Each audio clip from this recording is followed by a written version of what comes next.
condições de direitos humanos e liberdades fundamentais nos campos políticos, econômico, social, cultural ou em qualquer outro campo da vida pública e privada. Então, isso, inclusive, é parte do que tem também dentro da nossa Constituição. Então, a gente precisa saber que a gente tem direito. A partir do momento que nós somos considerados na Constituição como cidadãos e como cidadãs, nós temos direito. Pode passar. Eu queria trazer para vocês alguns aspectos históricos, né, do racismo no Brasil. O racismo, na realidade, ele começa, o primeiro documento que se tem da instalação da escravidão no Brasil é a partir de 1530, tá? Mas, a partir de 1501 a 1870, mais de 12 milhões e meio de africanos foram raptados. Foram sequestrados das suas casas, das suas vidas, inclusive comunidades inteiras, né? Foram vendidos e transportados para o continente americano. Desses, 1 em cada 4 vieram para o Brasil. Então, o Brasil hoje ainda é considerado o país mais negro do mundo fora da África. E nós só perdemos para a Nigéria em população negra. Brasileiro, só perde para a Nigéria, que é um país africano. Então, isso significa que 4,8 milhões de africanos foram escravizados na segunda metade do século XIX. Uma outra coisa, para que vocês não esqueçam nunca: nós não somos descendentes de escravos. Nós somos descendentes de africanos escravizados. Eles foram obrigados para vir, não foi uma condição que eles quiseram, tá? Foi imposto. Então, nós somos descendentes de africanos escravizados. Cerca de 20%, ou seja, 1,8 bilhão de pessoas, não chegaram ao seu destino. Eles morreram durante a travessia do Atlântico. Conta alguns historiadores que fruto dessa travessia, desse transporte negreiro, até os hábitos do tubarão, eles mudaram. Por quê? Porque esses corpos, eles eram jogados no mar. Embora o tubarão não se alimente de carne humana, mas até ele saber que é carne humana, então, eles, na realidade, muitos desses negros eram jogados mortos e alguns se jogavam no rio para tentar nadar de volta para sua terra natal. Eles foram sepultados dentro do percurso transatlântico, né? O registro de desembarque oficial dos escravizados no Brasil é data de 1530, justamente no período de quem estudou história, chamado o período das capitanias hereditárias, né? Foi quando houve a distribuição, o loteamento das terras brasileiras para alguns cidadãos portugueses que vieram aqui, né, ganhar dinheiro e fazer com que essa terra continuasse a ser produtiva para não ser alvo de investidas de outras nações, de outros países que faziam parte, né, daquele período das grandes navegações, que era Espanha, Portugal e França e a Inglaterra. Então, nesse período, precisava de mão de obra para trabalhar a terra e Portugal nunca teve experiência em arar a terra. Então, tentaram fazer isso com os índios, mas os índios sucumbiram, né? E aí foi quando foi o acordo feito por esses países, inclusive de trazer os povos africanos que não eram considerados humanos, né?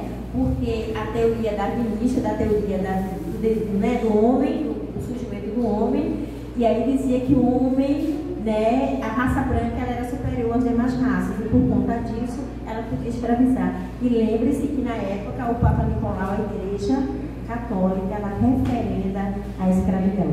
Por isso que o Papa, depois ele pediu, esse Papa novo, ele pediu perdão ao povo africano pela Igreja ter, né, concordado com essa questão. Então, os negros que vieram aqui para o Brasil, eles vieram de 4 regiões: Angola, Congo, Moçambique e do Benin. Eu tive a felicidade de ser bisneta de um angolano. Meu bisavô era angolano e a minha bisavó era do Congo. Eles vieram de navios diferentes, mas eles se conheceram aqui em Recife, lá no Parque dos Terços, que onde era feita a venda dos escravos, né? Quando eles chegaram, era feita lá. E eles dois foram para a mesma região, para o mesmo dono. E aí meu avô nasce em 1872 com a lei do ventre livre. Então meu avô, ele foi livre, mas em compensação ele só pôde ficar com os pais até 10 anos, porque depois de 10 anos eles tinham, ou o Estado tomava conta dessas crianças, ou ficava com o proprietário e ele teria que trabalhar até os 21 anos para pagar a despesa, né, com seus patrões, né, com seus donos. Então meu avô foi apartado dos meus bisavós. A expectativa dos escravos era de 25 anos, porque o trabalho era tão forçado, eles trabalhavam mais de 18 horas por dia e com alimentação mínima.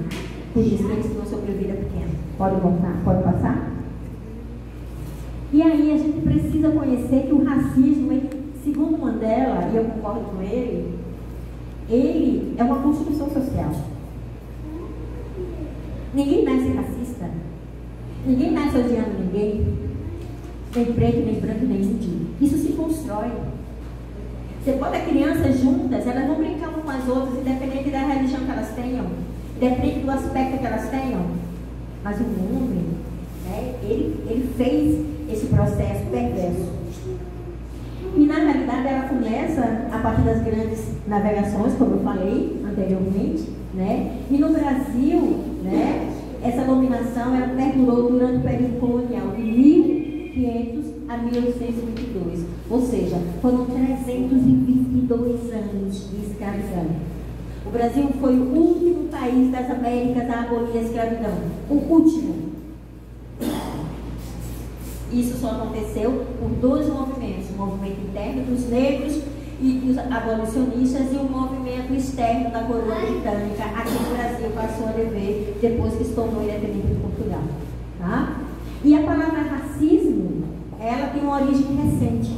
Ela surge em 1902, em uma revista francesa, né, onde esse termo ele começou a se popularizar, que junto com as doutrinas raciais, ela mostrava a superioridade e a inferioridade de uma raça perante a outra, principalmente a raça europeia como a raça pura, e a raça asiática e a raça africana como a raça inferior. Pode passar. Né, que eu trouxe só uns esboços para vocês verem, né? Nós sempre sendo explorados, violentados, né, comendo as migalhas né, que até hoje o Estado quer jogar para a gente, mas a gente se rejeita, a gente se recusa. Pode passar? E aí no Brasil, uma coisa muito interessante, que a lei a lei que foi criada para abolir o tráfico negreiro foi em 1850, chamada Lei Eusébio de Queiroz. Mas por coincidência, vocês sabem por que essa lei foi aprovada? Porque a elite, ela se juntou e resolveu discutir uma questão importante. Acabando a escravidão, os escravos vão para onde? Eles vão para a rua.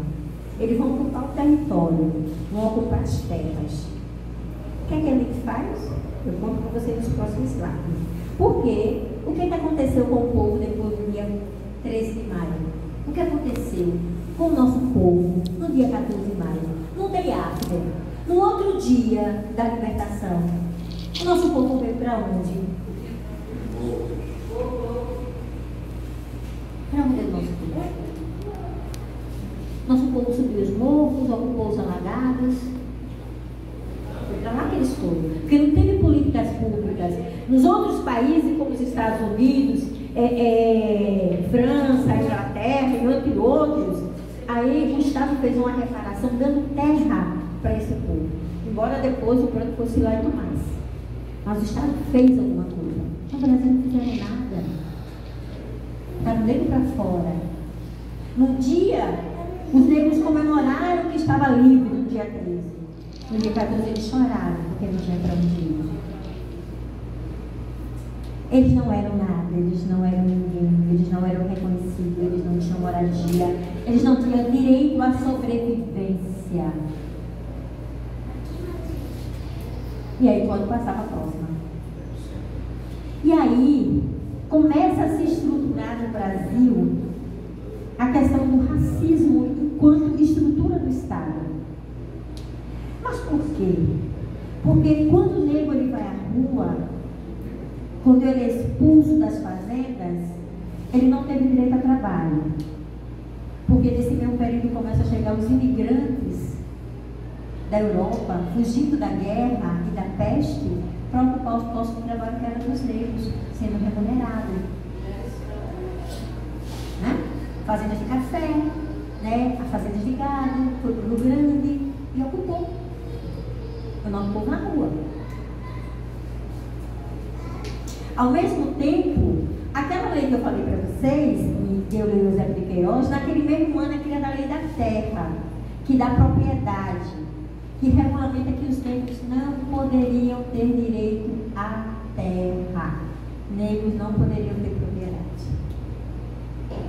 Nem para plantar, nem para morar. O negro não tinha direito à educação, porque até então na Constituição eles não eram considerados, mesmo eles libertos, nascidos no Brasil, eles não eram considerados cidadãos brasileiros. Olha como a nossa luta vem de longe. Tá? Então, o racismo estrutural é um conjunto de práticas discriminatórias institucionais. O que é institucional? Ele está lá, praticado pelo Estado, pela empresa, pela organização. A estrutura, a visão, o modo operante desses setores, ele cada dia reforça a questão do racismo e nos nega o direito. Tá? Então, essas práticas discriminatórias, institucionais, históricas, culturais, dentro de uma sociedade que frequentemente privilegia algumas raças em detrimento de outras. O termo é usado para reforçar o fato de que a sociedade está estruturada com base no racismo, que favorece pessoas brancas e desfavorece negros e indígenas. Então, o racismo, segundo o Ciro de Almeida, é estrutural. Porque o racismo não é um ato, não é uma ação em si, mas ela é um processo em que as condições de organização da sociedade reproduzem a subalternidade de determinados grupos que são identificados racialmente. Pode passar. E aqui um exemplo. Isso aqui é muito interessante. Foi um trabalho que foi feito uma pesquisa popular. Aí mostraram essas duas fotos separadamente. Primeiro mostraram a foto do branco. Aí perguntaram: o que significa isso? É o cara que está correndo porque está atrasado para pegar um ônibus, alguma coisa assim. Aí depois mostrou a foto do negro. Aí automaticamente, né? Não, ele está fugindo da polícia. Olha, é assim que está no nosso imaginário, na nossa sociedade. É assim. Se você está na rua vendo um negro correndo, eita, é a polícia. Né? Então, é assim. Está na fila do ônibus, chega um menor de rua, se ele é preto, todo mundo pega a bolsa aí. É isso que está no nosso imaginário. Porque a nossa sociedade está estruturada a partir desse olhar para o negro, né? E aí, vocês sabiam que a Maju, ela sofreu vários ataques? Olha que a Maju é jornalista da Globo, né? Da Globo, né? Então, ela sofreu porque disseram que ela só estava lá por conta, não era pela competência. Quantas vezes você já viu na televisão que uma pessoa deixou de ser atendida por um médico ou por uma médica porque era negro? Porque acha que ele passou da cota e na cota a pessoa não sabe. Ao contrário, tem uma pesquisa da UNB que mostra que os alunos cotistas, eles são os mais esforçados, tiram melhor nota e são melhores profissionais. E eles não estão na cota, não é porque foi favorecido não, ele teve que fazer a prova, atingir um ponto de cota para poder entrar na cota. Mas é Esse imaginário, por quê? Porque acha que esse espaço não é nosso. O espaço da universidade, o imposto da empresa, o espaço de estar no telejornal. Por que vocês acham que Maju saiu do jornal do dia à tarde e foi para o Fantástico, que é uma vez por semana?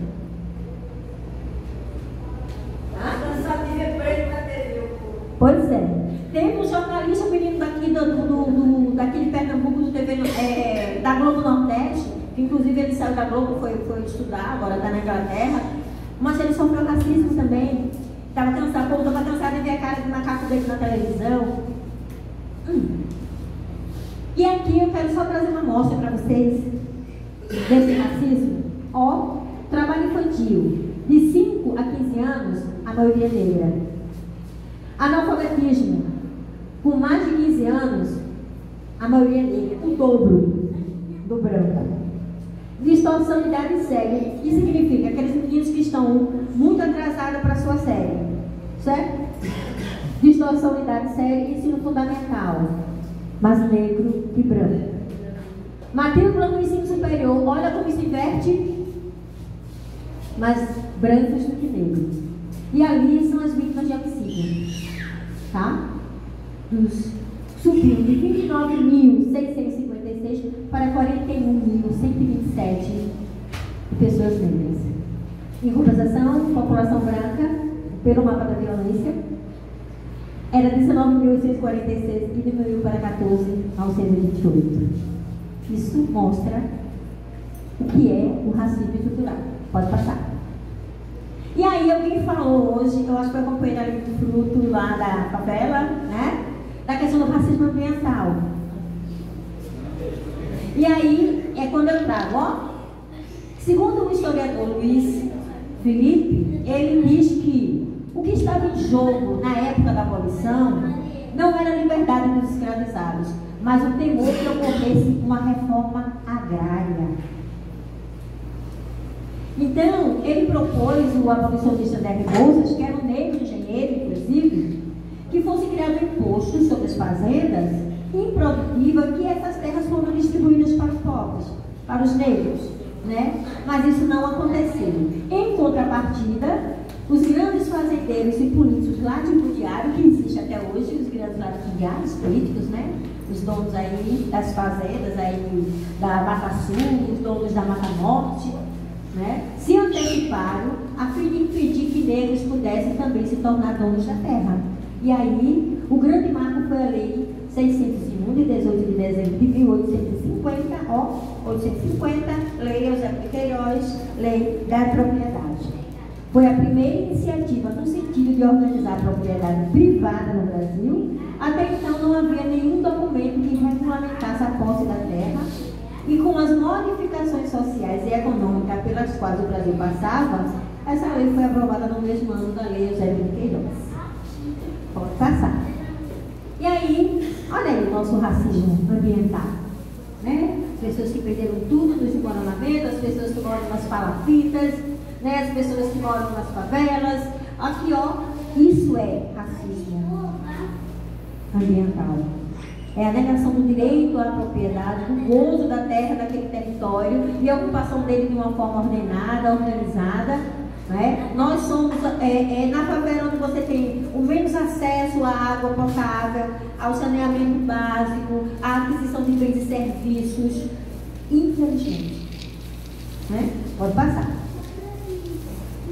E aí a gente vai falar um pouco do racismo institucional. Né? Que ele foi fundamentado pelas doutrinas científicas dizendo que tinha uma raça que era maior do que outra. E com isso, o Império Europeu colonizou o continente africano e asiático. Depois disso, na África do Sul, os holandeses, os brancos descendentes de holandeses foram lá e estabeleceram o sistema do apartheid. Ouviram falar, né? O apartheid na África do Sul, que era branco de um lado e preto do outro, que lá onde surge Mandela, fruto dessa luta da organização do povo sul-africano. Nos Estados Unidos, né, depois da abolição, os negros eles receberam o direito à terra, mas eles tinham resistência, os brancos, de ocupação dos espaços públicos.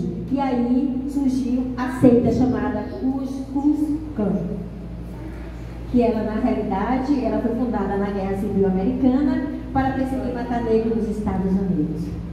Existe, eu fiz um trabalho de pesquisa e descobri que algumas religiões fundamentadas como protestantes tinham como seus fundadores pessoas que faziam parte da seita da Ku Klux Klan. E aí você entende hoje por que a gente sofre, a religião de matriz africana sofre o racismo religioso. Justamente oriundo de pessoas que seguem essa doutrina religiosa. Né? Pode passar. Pode passar. Pode passar.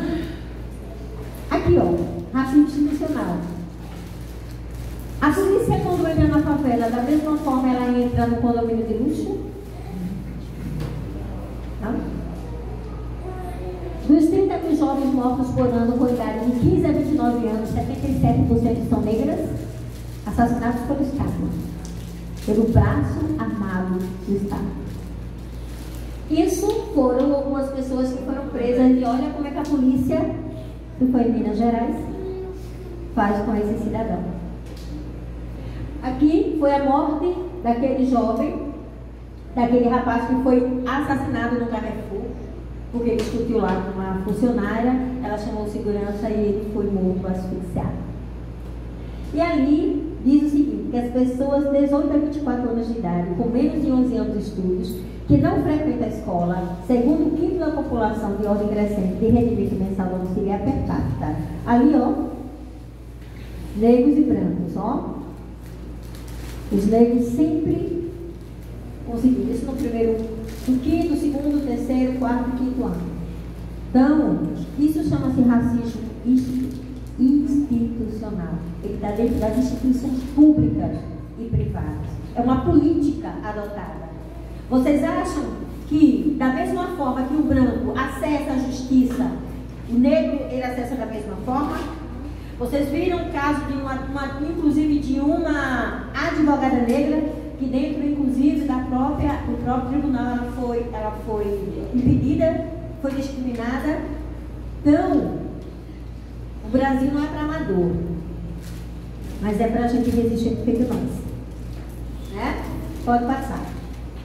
E aqui eu quero trazer o racismo religioso, que esse está sendo um dos mais perversos, porque ele não está atingindo só a dignidade, mas ele está atingindo aquilo que é mais caro para o povo negro, é a sua fé. Porque muitas vezes a gente suporta tudo. A gente sofre a humilhação, o bullying, sabe? Mas a gente tem a fé que nos guarda, a fé que nos dá força. E quando ele mexe no nosso sagrado, ele nos desmonta, ele nos desestrutura. Então, o racismo religioso, ele tem sido caracterizado no Brasil por preconceito ou ato de violência contra 10 religiões de matriz africanas, que são os principais alvos da violência religiosa no país. Pode passar. E aqui, algumas coisas que eu queria trazer para vocês, dizer que é crime escarnecer de alguém publicamente por motivo de crença ou instituição religiosa, impedir ou perturbar a cerimônia religiosa ou prática de culto religioso, vilipendiar publicamente ato ou objeto de culto religioso, pena de detenção de 1 mês a 1 ano ou multa. Então, está na lei. A lei existe. O que a gente precisa para ela seja implementada? Não precisa que ela seja implementada. Aqui é o Estado laico. O Brasil é um país laico. O que significa laico? A religião ela não pode nortear a política pública, porque senão vira fundamentalismo, assim como acontece na questão do muçulmano. Então, quando se diz que é laico, você pode professar a sua fé da maneira que você achar que deve, né? E aí, eu peguei uma matéria, né? Eu chamo racismo religioso, o ataque a terreiros e templos, e que tem tudo a ver com o Estado laico, que é a liberdade religiosa, porque o mundo é plural. As pessoas são diversas. Basta a gente olhar para a natureza.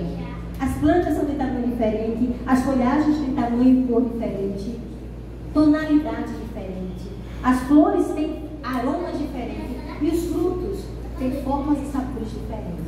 Por que nós teremos que ser iguais? Pode passar. E aqui eu quero trazer para vocês alguns avanços. Tá? A lei do Estatuto da Igualdade Racial, que vocês têm que acessar, que é destinada a garantir à população negra a efetivação da igualdade de oportunidades, a defesa dos direitos étnicos, individuais, coletivos e difusos e o combate à discriminação racial. A Lei 12.990, também conhecida como Lei de Cotas, ela determina que 20% das vagas oferecidas nos concursos públicos da administração pública federal, das autarquias, fundações, empresas públicas, economia mista, controlada pela União, ela tem que ter cota. E a gente pode traduzir isso, inclusive, para o município. Seleção simplificada, concurso, no município, tem que seguir a lei da cota. Porque a gente precisa garantir, porque a cota é uma forma que a gente garantir a inclusão dos nossos. Até a gente ter realmente uma sociedade igualitária, a gente vai precisar utilizar a cota para esse tipo de ação. A Política Nacional de Promoção da Igualdade Racial, que é uma política nacional, né? Ela tem todos os instrumentos, ela foi instituída por um decreto, e o objetivo dela é a redução das desigualdades sociais no Brasil, com ênfase na população negra.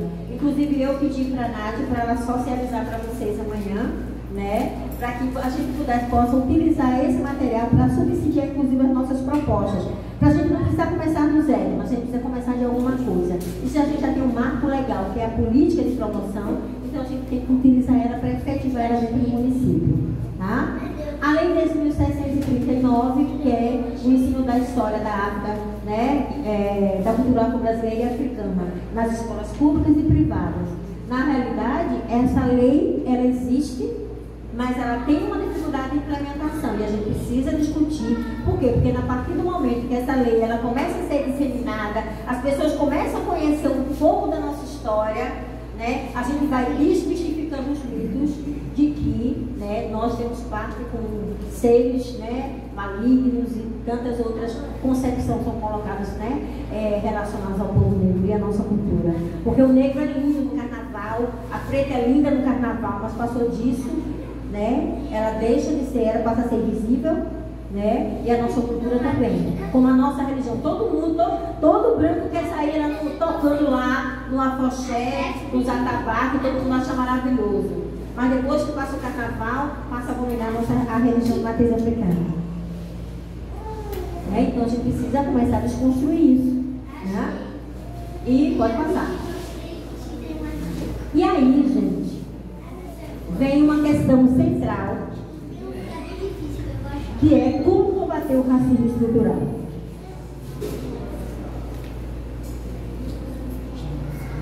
Se o racismo estrutural significa discriminação racial, que é inerente em todas as estruturas da sociedade, é possível combater? Sim.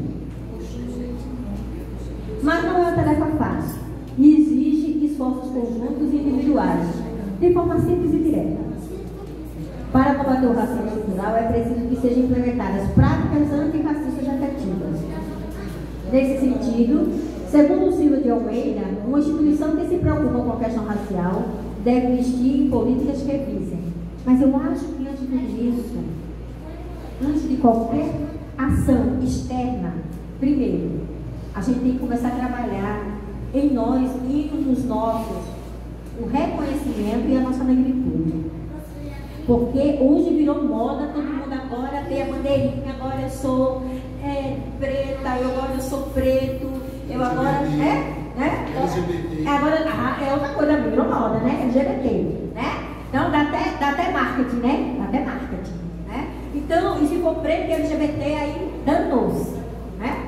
Então, primeiro a gente tem que trabalhar isso, né? A questão da nossa negritude. Segundo, a gente precisa se organizar. E aí eu acho que foi pai Armandinho, Arlindo, né? Que falou aqui da questão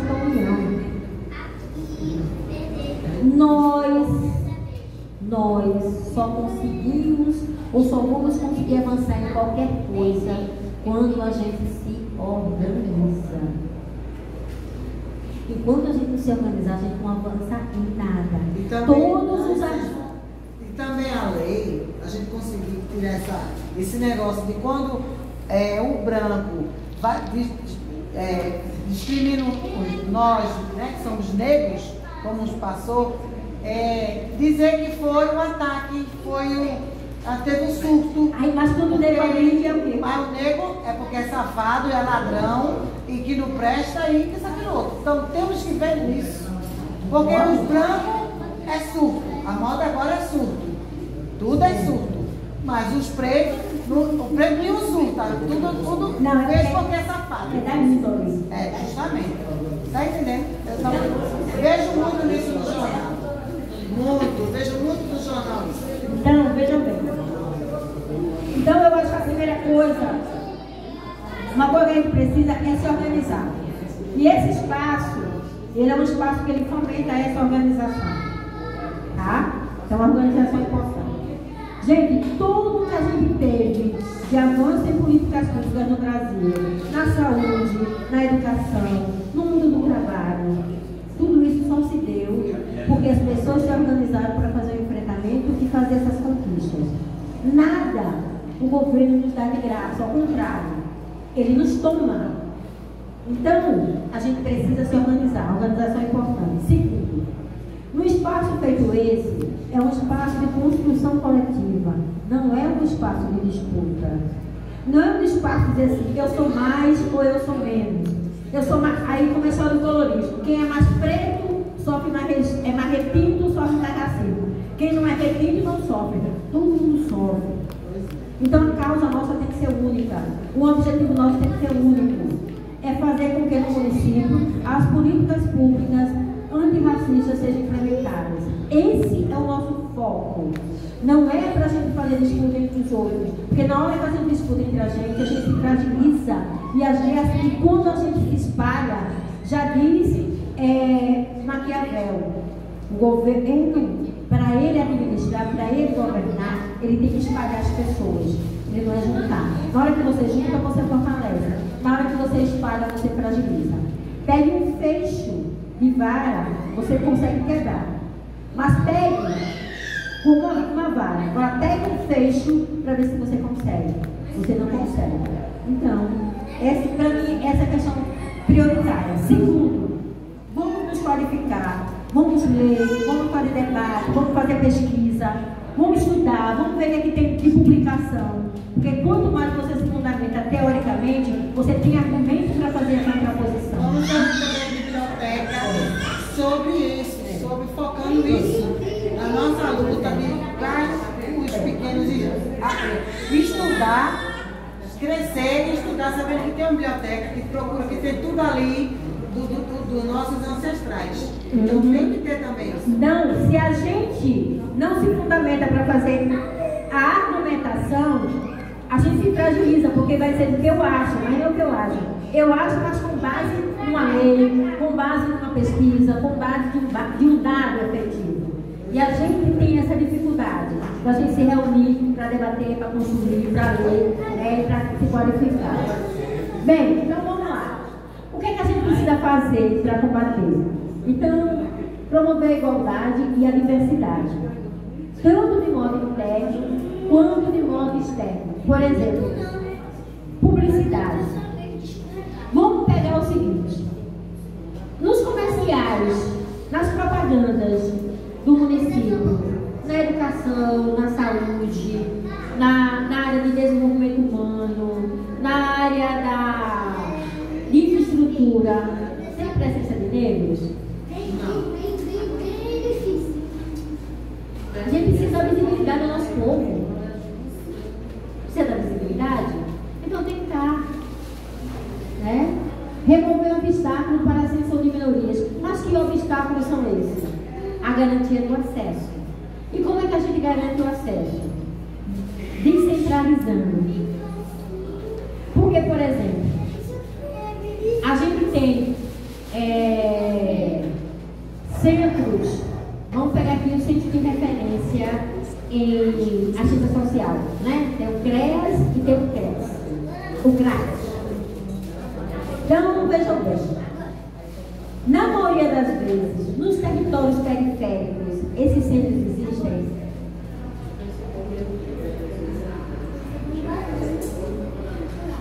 Nesses espaços mais periféricos, a saúde está lá?